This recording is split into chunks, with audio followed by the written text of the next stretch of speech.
What's up, everybody, and welcome back to another episode of the Classic Chronicles. I hope everybody enjoyed their weekend and is ready to conquer the week that is. Hey, listen, man, Christmas season is a week away as I record this, and man, to be honest with you, I haven't gotten any of my shopping done, man. But I'm not too panicked because I don't have a lot of people to buy for. But I'll tell you what isn't gonna be late. These vlogs, man. I'm trying to stay as consistent as possible. You definitely are going to get your two this week and possibly more as you did last week. Yeah, I got a full week of vlogs from me. I hope you guys check that all out. Some Izzy Reacts episodes, some regular episodes of the Classic Chronicles. We kind of mixed it up a little bit, but hope everybody checked that out. If you haven't checked that out, everything is available on the channel, so please do. Uh, yeah, so let's just get into what we got going on today, which we're gonna talk some wrestling, man. Yeah, so NXT Deadline, the inaugural NXT Deadline premium live event. I still call them pay-per-views, but for the sake of this vlog, I'm going to stick with calling it a premium live event. The inaugural NXT Deadline went down this weekend. This past Saturday. And it was an okay pay per view, man. I enjoyed it.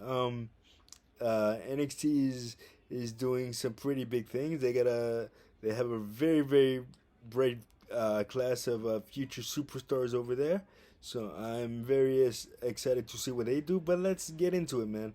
So first up, you had the Women's Iron Survivor Challenge. There was one for the women and one for the men.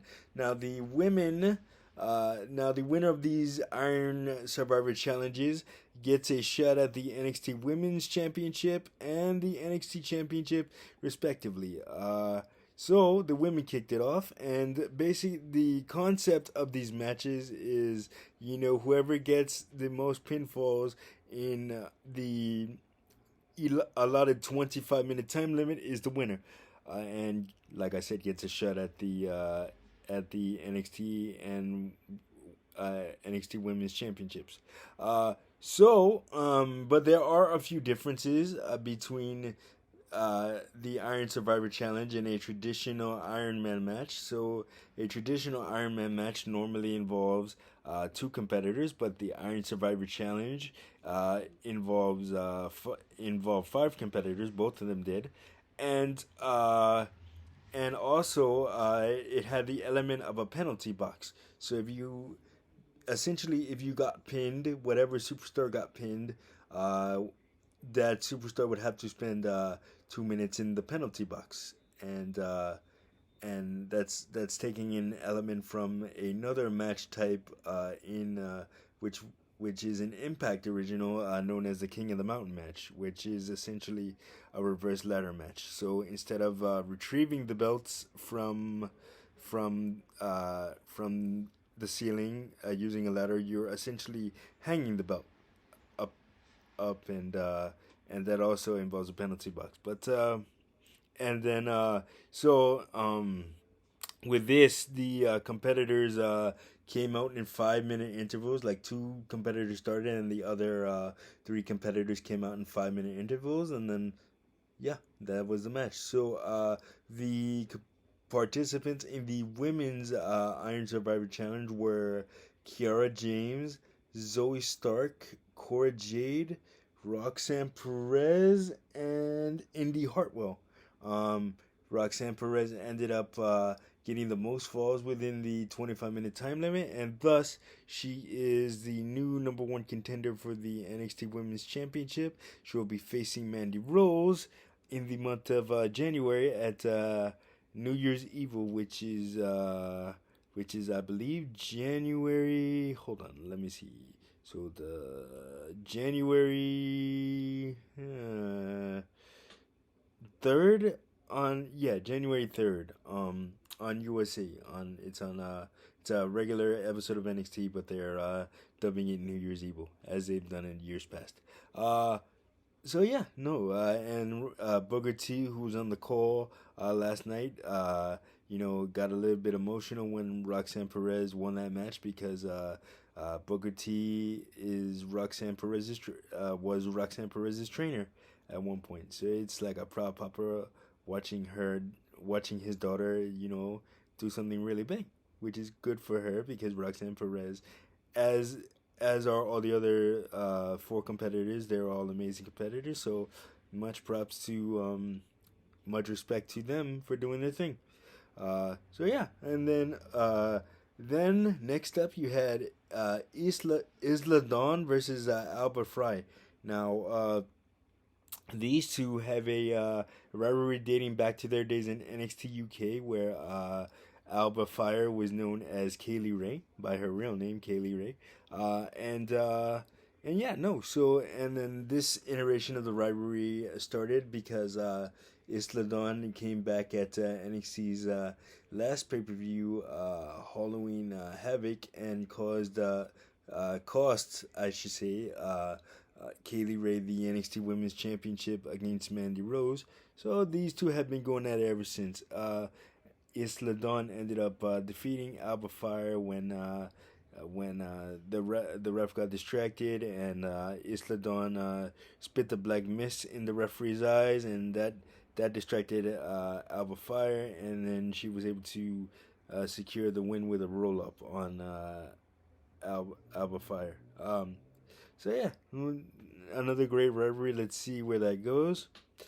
And then next up you had the New Day taking on Pretty Deadly for the tag team championships. Now, if I know you're asking yourself, if you watch the WWE product on a week to week basis, what the hell is the New Day doing in NXT? Well, I'm about to tell you. So the story here is that when the New Day interrupted Pretty Deadly's retelling of a Christmas story, they challenged them to an NXT Tag Team Championship match at this premium live event. A title which, despite all the New Day having being 13-time champions, WWE Tag Team Champions on the main roster, they have never held the NXT Tag Team Championship. So this is, if they were to pick up the win at this point, this would be a history-making event for them. And that they did, man. Kofi Kingston and Xavier Woods ended up picking up the win, and now are your new NXT Tag Team Champions. So when Xavier Woods was in NXT way back in like 2010, 2011, NXT wasn't NXT yet. It was Florida Championship Wrestling, and it was still in the very, very early stages of development, and Xavier Woods kind of floundered in the early days of NXT, 2012, 2013, and then and Kofi Kingston, like I said, he was never in NXT because he just when he debuted in the watered down version of ECW back in 2009, I believe, he just went straight to that roster. There was he didn't stop at developmental, at least not on WWE TV anyway. Kofi Kingston is a 15-time tag team champion because he held the tag team championships with a number of other partners in addition to Big E and Xavier Woods, R-Truth, Evan Bourne, and R-Truth and Evan Bourne, just to name a few. And yeah, so congratulations to the New Day on achieving this tremendous milestone, man. Shouts out to them, man. Next up, you have the Men's Iron Survivor Challenge. So this is for a shot at the NXT Championship, which would so in that matchup, you had Grayson Waller taking on Axiom, formerly known as A-Kid, Carmelo Hayes, JD McDonough, and Joe Gacy, man. Five awesome competitors, man. And Grayson Waller surprisingly came out on top on this one. But that wouldn't be the last time that you see him at the premium live event. We'll get to that in a second. But yeah, man, Grayson Waller ended up getting the most falls, so now he is your new number one contender for the NXT Championship. Uh, so, and then in your main event, you had Apollo Crews taking on Braun Breaker for the NXT Championship. So basically, these guys, they have a lot of respect for each other. But they were engaging in some friendly fire banter over the weeks leading up to this matchup. For Apollo Crews, he was in NXT at one point, but he kind of left way too early, man. I feel like he should have had an initial run with the NXT Championship while he was there, but that didn't happen because he got called up to the main roster. So now he's back in NXT, and he was looking to take the championship from Braun Breaker, the son of Rick Steiner and the nephew of Scott Steiner, the Steiner brothers. If you watch professional wrestling, that they were one of the most decorated tag teams in professional wrestling history. But yeah, so back to these guys, man. It was a friendly competition, nice back and forth match, and yeah, man. Braun Breaker ended up coming out on top when he hit the spear on Grayson Waller, and then on Apollo Crews, but Braun Breaker wouldn't be able to celebrate too long as Grayson Waller attacked him from behind and stood over a Braun Breaker with the NXT Championship in his hand. And those two will also get it. Those two will also lock up for the NXT Championship on New Year's Eve. So as of right now, there are two big championship matches set for that episode of NXT, and I can't wait to watch both of them to see what happens. Yeah, man. So overall, great show. Nothing spectacular, but still a great show nonetheless. But yeah, that is going to do it for this episode of the Classic Chronicles. Like, subscribe, and share. And don't forget to hit that notification button so you don't miss a video. And I will see you guys in the next one. Peace.